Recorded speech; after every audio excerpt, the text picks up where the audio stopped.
নমস্কার বন্ধুরা, কেসি কিচেনে সবাইকে স্বাগত। আজ আমি নিয়ে এসেছি মুসুর ডালের একটা বড়া, যেটা কিনা তোমরা ডাল ভাতেও খেতে পারবে, আবার সন্ধেবেলায় স্ন্যাক্স হিসাবেও এটাকে ব্যবহার করা যাবে। চলো দেখে নিই আমি কিভাবে বানাচ্ছি। দেখো, আমি কিছুটা মুসুর ডাল, মানে 1 কাপের মতো, মোটামুটি বড় কাপের মুসুর ডাল আমি ভিজিয়ে 2-3 ঘন্টা আগে রেখে দিয়েছিলাম। তারপরে সেটার থেকে জল ছেঁকে নিয়ে একটা মিক্সির জারে 3-4টে কাঁচা লঙ্কা দিয়ে আমি পেস্ট করলাম। দেখো, এইরকম পেস্ট করতে হবে, খুব ঘন পেস্ট করা চলবে না, একটু দানা দানা থাকবে, তাহলেই কিন্তু পকোড়াগুলো ভীষণ ভালো হবে। তারপরে দেখো, এইদিকে আমি ধনে পাতা, পালং শাক আর একটু লাউ শাক, 1-2টো লাউয়ের পাতা আমি খুব কুচি কুচি করে ধুয়ে পরিষ্কার করে একটা বাটিতে রেখে দিয়েছি। তারপরে ওই যে মুসুর ডালটা আমি বেটে রেখেছি সেটা আমি এটার মধ্যে দিয়ে দিলাম। দিয়ে দেওয়ার পরে এটাতে পরিমাণ মতো নুন দিয়ে দিলাম, যেহেতু এটা আমি স্ন্যাক্স হিসাবে বানাচ্ছি সেই জন্য নুনের পরিমাণটা বুঝে দিতে হবে। তারপর দেখো, 1/2 চামচ আমি গোটা জিরে দিয়ে দিলাম, 1/2 চামচ আমি আদা গ্রেট করে রেখেছি, 1 ইঞ্চি আদাকে গ্রেট করে রেখেছি সেটা আমি দিয়ে দিলাম। ছোট চামচের 1 চামচ আমি গোলমরিচের গুঁড়ো দিয়ে দিলাম। তোমরা এর মধ্যে চাইলে কিন্তু লঙ্কাও কেটে দিতে পারো, আমি লঙ্কাটা পরে দিচ্ছি, কিন্তু এখন আমি গোলমরিচটা দিয়েই বানাবো।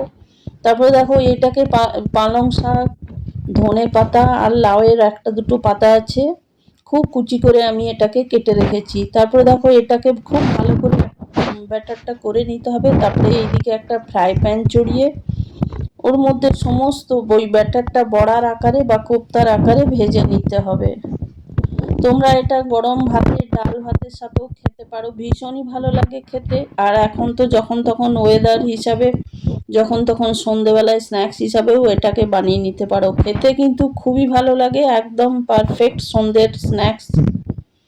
দেখো, সমস্ত আমি একটা ফ্রাই প্যানে বানাচ্ছি, সেই জন্য 4-5টা করে একসাথে আমি দিতে পারছি। তোমরাও চেষ্টা করো ফ্রাই প্যানে করতে, তাহলে খুব বেশি তেল এটাতে লাগবে না, আমি এটা কম তেল দিয়েই করব। তারপরে বলে দিই, আমার রেসিপি কেমন লাগলো লাইক, শেয়ার ও কমেন্ট করে অতি অবশ্যই জানিও, আর নতুন বন্ধুদের সাবস্ক্রাইব করার অনুরোধ রইল। দেখো, সমস্ত বড়াগুলো বা কোপ্তাগুলো আমার দেখো খুব সুন্দরভাবে নড়ে যাচ্ছে, মানে এটা খুব ভালো করে হয়ে গেছে তলাটা। এবার আমি আস্তে আস্তে উল্টে পাল্টে দেব।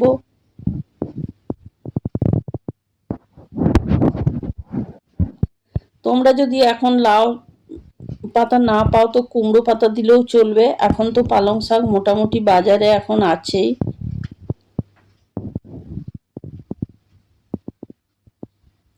আমি এটা নিরামিষ বানাচ্ছি, এটা নিরামিষ দিনে খেতেও ডাল ভাতের সঙ্গে ভীষণই ভালো লাগে।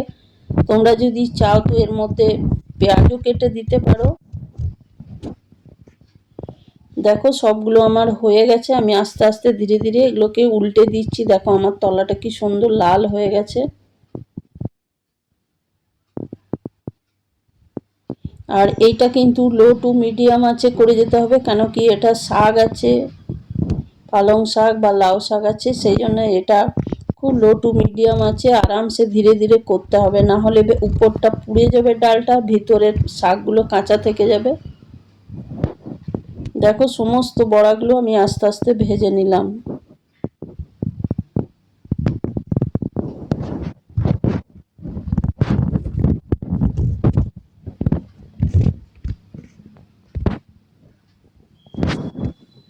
তোমরাও একদিন আমার মতো ট্রাই করে দেখতে পারো। তোমরা তো মুসুর ডালের বড়া অনেকেই অনেক রকমভাবে বানাও বা খাও, একদিন এইভাবে নিরামিষভাবে বানিয়ে দেখো, খেতে ভীষণ ভালো লাগে। আর সন্ধেবেলায় তো আমরা মোটামুটি কিছু না কিছু বানিয়েই থাকি, তো এইভাবে একদিন যদি বানিয়ে নাও, দেখো খেতে খুবই ভালো লাগবে।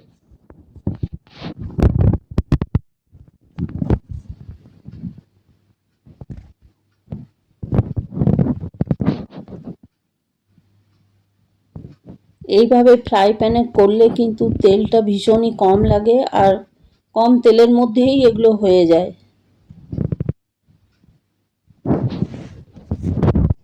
দেখো, সবগুলো আমার মোটামুটি ভাজা হয়ে গেছে, হয়ে যাওয়ার পরে দেখো আমি একটা একটা করে সবগুলো একটা প্লেটের মধ্যে উঠিয়ে নেব।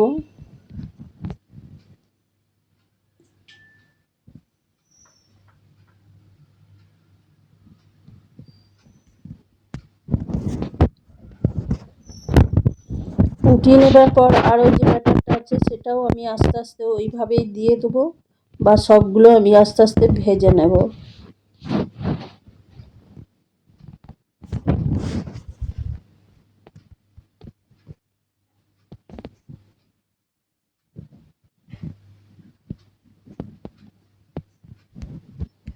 আমার সবগুলো ভাজা মোটামুটি হয়ে গেছে। হয়ে যাবার পরে দেখো আমি একটা প্লেটের মধ্যে উঠিয়ে সাজিয়ে দিয়েছি।